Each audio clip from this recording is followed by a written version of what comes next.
সুপ্রিয় দর্শক, আসসালামু আলাইকুম। সবাইকে স্বাগত জানাচ্ছি আজকের গুরুত্বপূর্ণ সংবাদে। প্রথমে জানিয়ে দিচ্ছি সংবাদ শিরোনাম, পরে বিস্তারিত। বাংলাদেশে আওয়ামী লীগ নিষিদ্ধ করা মানে জ্যান্ত বাঘকে খাঁচায় বন্দি করা। সেনাপ্রধান, বন্দি বাঘ যেমন হিংস্র হয়ে ওঠে, তেমনি আওয়ামী লীগও আরও ভয়ঙ্কর রূপে ফিরে আসবে। আওয়ামী লীগ নিষিদ্ধ করার পরিণতি ভয়ঙ্কর হতে পারে, এমন স্পষ্ট হুঁশিয়ারি দিয়েছেন সেনাপ্রধান ওয়াকরুজ্জামান। রাজধানী ঢাকায় আওয়ামী লীগের বিশাল সমাবেশ ও মিছিল আয়োজনের খবর ছড়িয়ে পড়লেও তদন্তে এর ভিন্ন চিত্র সামনে এসেছে। অন্যদিকে নির্বাচন বানচালে ষড়যন্ত্র প্রতিহত করার ঘোষণা দিয়েছেন জাতীয় দলের চেয়ারম্যান সৈয়দ এহসানুল হুদা। আর বিএনপি মহাসচিব মির্জা ফখরুল ইসলাম আলমগীর অভিযোগ করেছেন জামাত অহেতুক চাপ সৃষ্টি করছে, যা গণতন্ত্রের জন্য শুভ নয়। গত ৫ই আগস্ট দেশের রাজনীতিতে নাটকীয় পরিবর্তন ঘটে। দীর্ঘ ১৬ বছরের ক্ষমতার অবসান ঘটে শেখ হাসিনার নেতৃত্বাধীন আওয়ামী লীগের। গণরোষের মুখে তিনি দেশ ছেড়ে ভারতে অবস্থান নেন। তারপর থেকেই রাজনৈতিক অস্থিরতা ঘনীভূত হতে থাকে। এই সুযোগে ছাত্র জনতার প্রতিনিধি হিসেবে ক্ষমতায় বসে ড ইউনূস। কিন্তু ক্ষমতা হাতে পাওয়ার পর থেকেই তিনি একের পর এক বিতর্কিত সিদ্ধান্ত নিতে শুরু করেন। সবচেয়ে আলোচিত সিদ্ধান্ত ছিল আওয়ামী লীগের কার্যক্রম নিষিদ্ধ ঘোষণা করা। শুধু তাই নয়, এর অঙ্গ ও সহযোগী সংগঠন ছাত্রলীগ, যুবলীগ সহ একাধিক সংগঠনকেও সরাসরি নিষিদ্ধ করে দেন ইউনূস সরকার। এই সিদ্ধান্তকে অনেকে রাজনীতির অগ্নিস্ফুলিঙ্গ বলেও অভিহিত করেছেন। সেনাপ্রধান শুরু থেকেই এই সিদ্ধান্তের বিরোধিতা করেন।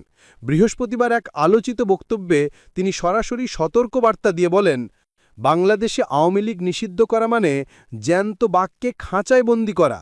বন্দি বাঘ যেমন হিংস্র হয়ে ওঠে, তেমনি আওয়ামী লীগও আরও ভয়ঙ্কর রূপে ফিরে আসবে।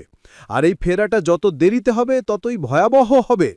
যারা আজ আওয়ামী লীগ নিষিদ্ধ করছে তাদেরই কপালে কালো মেঘ জমবে। তিনি আরও বলেন, শেখ হাসিনা এক হাতে তার বাবার হত্যার প্রতিশোধ নিয়েছেন, আরেক হাতে দেশকে উন্নয়নের পথে নিয়ে গেছেন।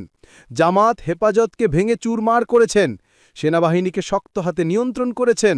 তার এক নির্দেশে পুরো দেশ চড়েছে। আপনারা সেই ইতিহাস ভুলে গেছেন কেন?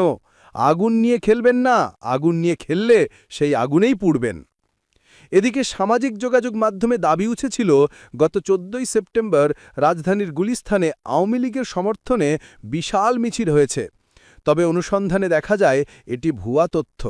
আসলে ভিডিওটি ছিল গত ১৪ই জুলাই বিএনপির নয়াপল্টনে আয়োজিত বিক্ষোভ মিছিলের, যা ভুলভাবে প্রচার করা হয়েছে। ফ্যাক্ট চেক রিপোর্টে প্রমাণিত হয়েছে আলোচিত ভিডিও গুলিস্তানের নয়, বরং নয়াপল্টনের।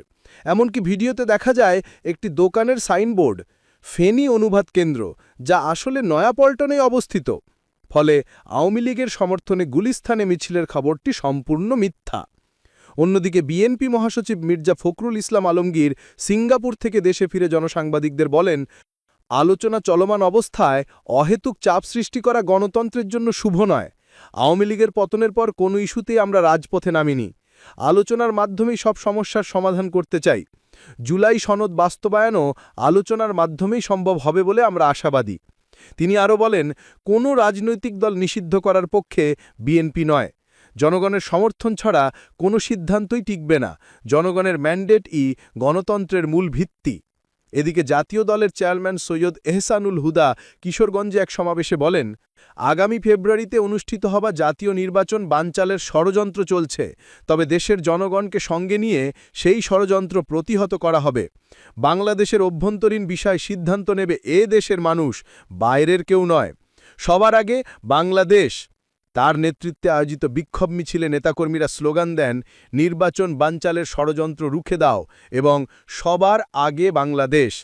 তিনি সতর্ক করে বলেন, কোনো ষড়যন্ত্রকারী সফল হতে পারবে না। জনগণ সজাগ আছে। বাংলাদেশের রাজনীতি তাই এখন এক চরম উত্তেজনাপূর্ণ ও অনিশ্চিত পরিস্থিতির মধ্য দিয়ে যাচ্ছে।